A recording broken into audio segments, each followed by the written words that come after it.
Urea bag కావాలంటే సొసైటీల ముందు దుప్పటి పట్టుకుని కునుకు తీయాల్సిందేనా అంటూ విజువల్స్ చూస్తే ఈ సీన్ కంటిన్యూ అవుతుందని చెప్పాలి. ఓ పక్క క్యూ లైన్ లో చెప్పులు పెట్టి యూరియా కోసం కునుకు తీయాల్సిన పరిస్థితి అయినా యూరియా దొరకక అన్నదాతలు అష్టకష్టాలు పడుతున్నారు. సిద్దిపేట జిల్లా దుబ్బాక నియోజకవర్గం గత 2 నెలలుగా రైతులకు యూరియా కష్టాలు కంటి మీద కునుకు లేకుండా చేస్తున్నాయి. ఎక్కడో ఒక చోట యూరియా కోసం ధర్నాలు, రాస్తురోకోలు, చెప్పులు క్యూ లైన్ లో పెట్టిన యూరియా మాత్రం దొరకటం లేదు. తాజాగా రాత్రి 12 గంటల నుండి దుబ్బాకలో ఓ వ్యవసాయ సహకార సంఘం ముందు రైతులు యూరియా కోసం చెద్దరు పట్టుకుని క్యూ లైన్ లో చెప్పులు పెట్టి అర్ధరాత్రి నుండి రైతులు యూరియా కోసం పడిగాపులు కాస్తున్నారు.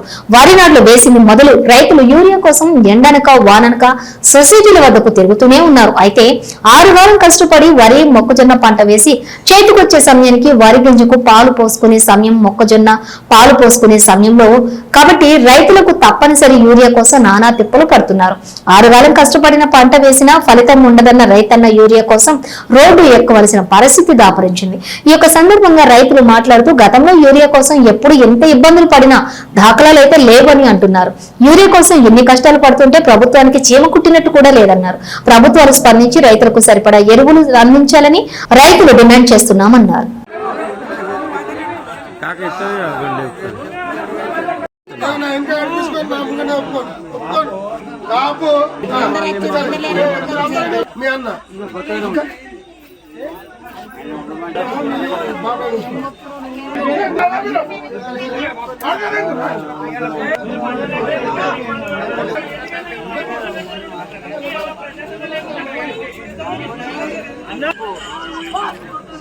రేవంత్ రెడ్డి కుదరదు అన్నాలి ఒక్కొక్కరు మళ్ళీ సార్ ఒక్కొక్కరు వేసినట్టు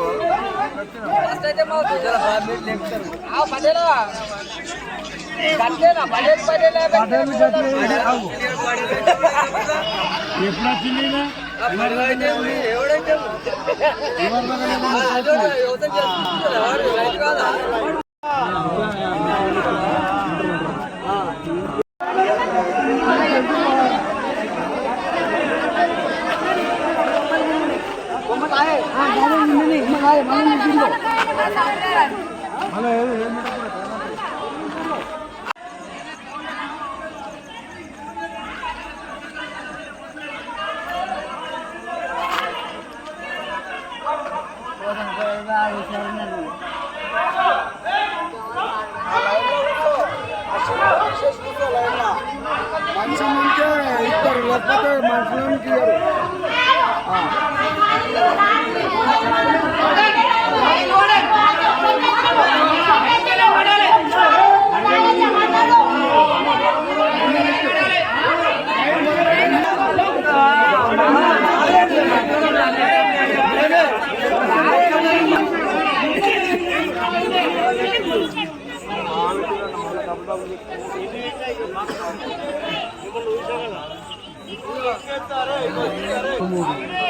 ఎక్కడ 180 ఇచ్చి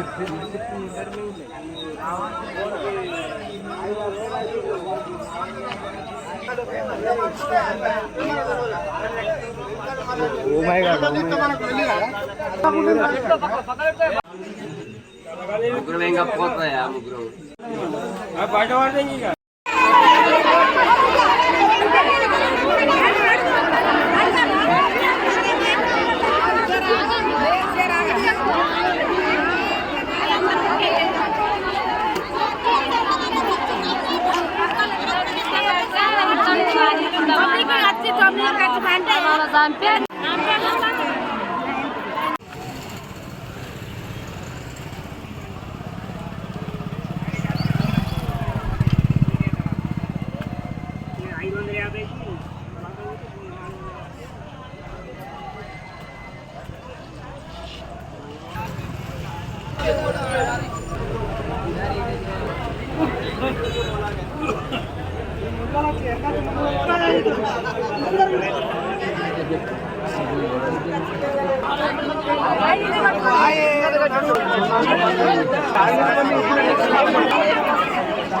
రాత్రి రౌండ్ అయిపోయింది.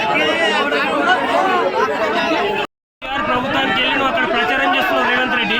ఇక్కడ నీ తెలంగాణ రాష్ట్రం సీఎం, ఇక్కడ రైతుల బాధ ఇంకోరు యూరియా కోసం ఇంకోరు చూసుకుంటారు. నువ్వేమో హెలికాప్టర్లో శిఖార్లు కొట్టుకుంటూ బీహార్లో ప్రచారం చేసుకుంటుంటున్నావు. పాలన ప్రజాపాలన అని డప్పు కొడుతున్నారు రేవంత్ రెడ్డి గారు. ఏమైంది ఇదేనండి ప్రజాపాలన? 8 గంటలు అవుతుంది రైతులు వచ్చి దుబ్బాక మండలం సొసైటీ దగ్గర ఉండి రాత్రి 7 గంటల నుంచి ఇక్కడ లైన్లోనే ఉన్నాం. ఎన్ని ఇబ్బందులు! మీ 8 ఎంపీలు ఉన్నారు, బీజేపీకి 8 ఎంపీలు ఉన్నారు, కాంగ్రెస్కి 8 ఎంపీలు ఉన్నారు. ఏమైంది ఇదేనా మీ శాతగాని ప్రభుత్వం? గత ప్రభుత్వంలో ఒక్క రైతుకు కూడా ఇలాంటి ఇబ్బంది లేదు.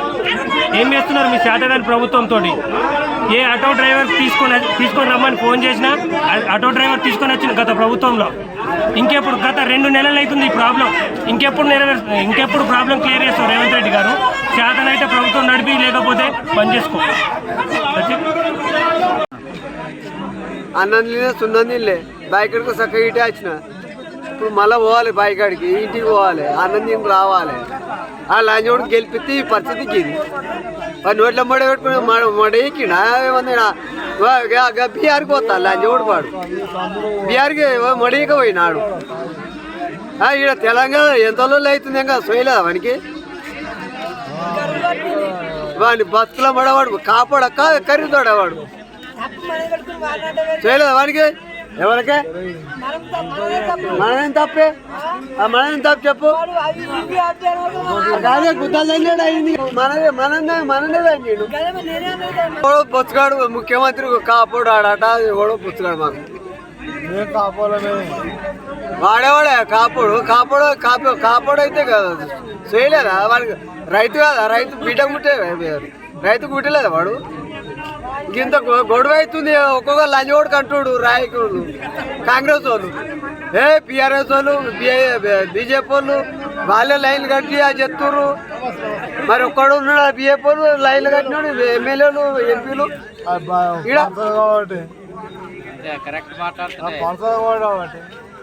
ఒక్కొక్కడు మాట్లాడు టీవీలలో. వాళ్ళే చెప్పులు లైన్ కట్టి వాళ్ళే చెప్తున్నారు రైతులు. అంటే కుదరే కడుతున్నారు. రైతు అంతా ఇదెంత ఇదేంది అంత గట్టి రాకు లీడర్ ఇలా.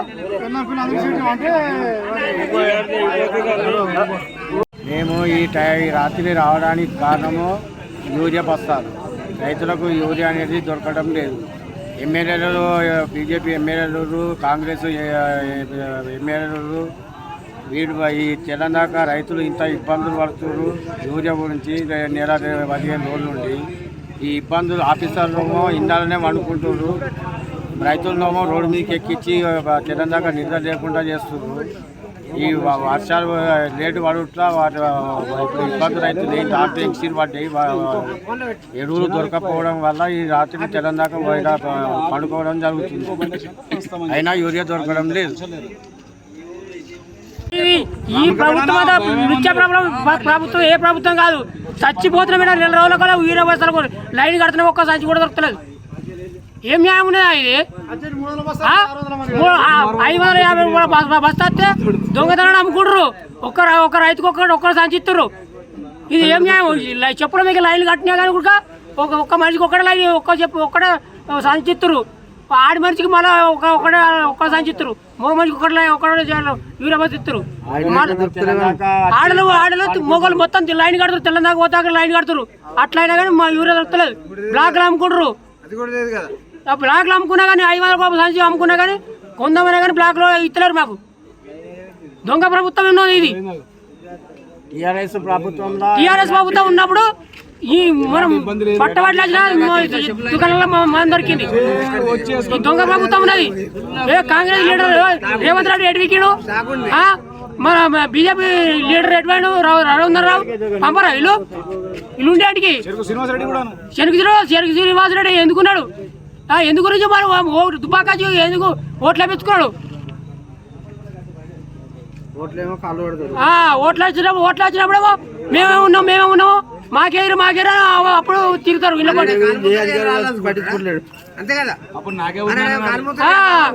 ఇలా రాళ్ళు పడుతున్నారు. ఈ కాంగ్రెస్ ప్రభుత్వం రైతుల లోటు తెచ్చినా కానీ కూడా కొట్టుకుంటారు. ఒక్కొక్కరు కొట్టుకున్నా కానీ దెబ్బలు తాకుండా దవాఖాన పడిపోతారు. అట్లా మంది పోతుంది, ఇట్లా దెబ్బల పాలవుతారు. బలం ఉన్నదే బాతికరం. ఇప్పుడు న్యాయసుడు పక్కగా ఉన్నోడికి అని లైన్ నీకు పారదైతే పోయి ఏమన్నా చెట్ల పంట అన్న ఇన్నో అడ్డం పడిపోతున్నాడు. నాకు యాక్సిడెంట్ అది. నేను 10 మంది ఏడవాలా నేను తెలంగాణ వచ్చి పండుకుంటే తెలంగాణ వచ్చి పడుకోండి అగల పంట బాధ్యత వాళ్ళు పట్టుకుంటారా? తేళ్ళు పాములు అన్ని కడుతున్నాయి. కూడు లేక కుమ్ము లేక వాడి ఎడుతున్నాం. పెళ్ళాం పిల్లలు ఇచ్చిపెట్టుకొని వచ్చినాం. మా కేసీఆర్ ఉన్నప్పుడు ఇదంతా ఏం లేదు. 50 సందులు కానీ 20 సందులు కానీ తెచ్చిండు. ఈ లంచగొడకి వచ్చి నుంచి మాకు ఏదో ఇంకోసేది తెలంగాణ ఎప్పుడైనా అన్నమా మీ ఇళ్ళెక్కడికెరక దుబ్బాక మండలం ఏ వాళ్ళకి అందరికెరక ఇది ఏంది కోసా ఎప్పుడైనా లైన్ కట్టినామా? ఒక్కొక్కడు అది అది మందాలక ఎత్తున్నాయి మందు. మేము డాక్టర్కి ఎడ కట్టమంటావు, కైకులకి ఎడ కట్టమంటావు, దీనికి ఎడ కట్టమంటావు. మందాలతోనే పంట మందాలతో ఏడ పంట పండుతుందా మీకు ఎక్కే కదా? దయచేసి చెప్తున్నా. ఇప్పుడు కేసీఆర్ ఉన్నప్పటి నుంచి మత్తి వచ్చినాయి. ఈ లంచ కొడుకు నుంచి దొంగ దాన్ని అమ్ముకుంటారట. మళ్ళా దొంగ అమ్ముకుంటారట. మరి ఈ రాత్రి వచ్చి మాకు అవసరమా? రైతు అంటే ఏంది? ఒక మండలంకి వచ్చినాము. రైతు అనేది తెలంగాణ మా మంత్రులకు కట్టిరా లైను. తెలంగాణ రాత్రి 9కి 11కి రైతు బండి మీద ట్రాక్టర్ మీద వేసుకొని పోయారు కేసీఆర్ ఉన్నప్పుడు.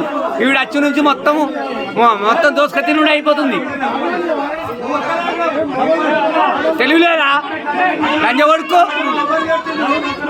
ఆడి మావాడు పడిన ఓడు తాగొచ్చి గుంతుకొని వస్తాడు బాధ్యతో ఉండి. నేనే ఇప్పుడు ట్రాక్టర్ మీద 25 అమ్మకొచ్చిన. నా కుటుంబమే చచ్చిపోతాయండి. ఎలా కొద్దిగా పండించుకుంటాము. ఇంత అవసరమా? ఇంత ఆగం చేసుడా? మండలం బొప్పాపు ఈ యొక్క రైతులు ఈకి 2 నెలల నుంచి లైన్లో ఉండి ఆడోళ్ళను పెళ్ళాన్ని మొగోడిని పిల్లలు తొలకచ్చుకొని ఇక్కడ లైన్లో ఉంటే వాళ్ళ స్కూల్ పిల్లలు పోతున్నాయి. స్కూల్ పిల్లలు స్కూల్లో పోకుండా అవుతున్నారు. ఇటు ఇంట్లో ఏ పొలాలు ఎండలు కొట్టి పొలాలు ఎండిపోతున్నాయి. యూరియా కోసం చూసుకోమంటావా? అటు పొలాన్ని చూసుకోమంటావా? మరి అసంటప్పుడు యూరియా దొరకాయి ఈ నాటు వేయకుండా మేము ఏమి అని చెప్తే ఏ రైతు అనేటోడు ఇంత కష్టపడాడు కదా, దాన్ని ఏదో అడుక్కో తినో బతుకుతాడు. ఈ రకంగా రైతులను మోసం చేసుకుంటూ ఈ యొక్క చాతగాని ప్రభుత్వం వచ్చి ఈ చాతగాని దద్దమ్మ ప్రభుత్వం ఒక మంత్రికి ఒక ముఖ్యమంత్రికి ఎవడు ఏం మాట్లాడతాడో ఎవడు ఏం చెప్తాడో ఎవడికి తెలియదు. ఈ యొక్క పరిపాలన ఇది ఒక ప్రజల పరిపాలన అంటారు చూడు. ప్రజలు రైతులను కోసం తినే పరిపాలన తప్ప ఇది ప్రజాపరిపాలన కాదు. ఇది ఒక దోసుక తినే దండుపాలన వచ్చింది. దండుపాలన తప్ప ఈ దోసుకు తినే ప్రభుత్వమే తప్ప ఇది ప్రజలకు మేలు చేసే ప్రభుత్వం కాదు. ప్రజలకు మేలు చూసేది. ఒక్కొక్క రాత్రి 8 గంటల నుంచి లైన్ కట్టారు. మరి వారికి ఒక ఇంత రైతులు ఉన్నారు. సరే సంచులు తర్వాత ముచ్చట ఉన్నాయో తర్వాత ముచ్చట వాళ్ళకి నీళ్ళు మంచినీళ్ళు ఛాయో మరి రైతులు కష్టపడతారని చెప్పి ఒక అధికారైనా ఒక ఎవరైనా వచ్చి చూసిన దాఖలాలు లేవు. ఇలా ఒక్కొక్క అరికోస పడుతుంటే నీకు ఎంత కనికరం లేదు. మరి ఎక్కడ ఎవరికి ఎవరు లైన్ పడిపిస్తే ఎవరు లైన్ కట్టరు కదా. ఇంత ఇబ్బంది పడదు. 5 రోజుల నుంచి వారం రోజుల నుంచి రాకపోతే అందరూ ఒక్కోసారి లైన్ ఉంటే ఎంత అవస్థలు పడుతున్నారు రైతులు. మరి రైతుల కోసం ఆలోచించవా? రైతుల కోసం పరిపాలన కాదా? ఇది ఎవరి నీ ప్రజాపాలన? ఎవరి కోసం నీ ప్రజాపాలన? ఎవరి కోసం చేస్తున్నావు నీ ప్రజాపాలన? నీ ప్రజాపాలన నీది కరెక్ట్ లేదు. అది ప్రజాపాలన అంటావు. నీ పరిపాలన ఏది? రైతులు అరికోసం పెట్టుకున్న పాలన తప్ప ఇది ఏది కాదు. ఇది కాళేశ్వరం కూలిపోయింది, అది కూలిపోయింది, అది కాలిపోయింది అన్నది తప్ప నీకు ఏది శాత కాదు. ఇది ఏది కూడా కాదు. ఈ ప్రభుత్వాన్ని ఎన్నడబోతుందో అన్నట్టు ప్రజలకు రైతులకు మేలుకొలుతుంది తప్ప అవందాకా ఈ శనేశ్వరమే ప్రభుత్వం ఈ ప్రభుత్వం కూలిపోవాలని వెంటనే ప్రతి ఒక్క ప్రజాప్రతినిధులు ఈ అందరూ ఈ ప్రభుత్వానికి రాజీనామా చేసి సిద్ధంగా కావాలని కోరుకుంటున్నాను.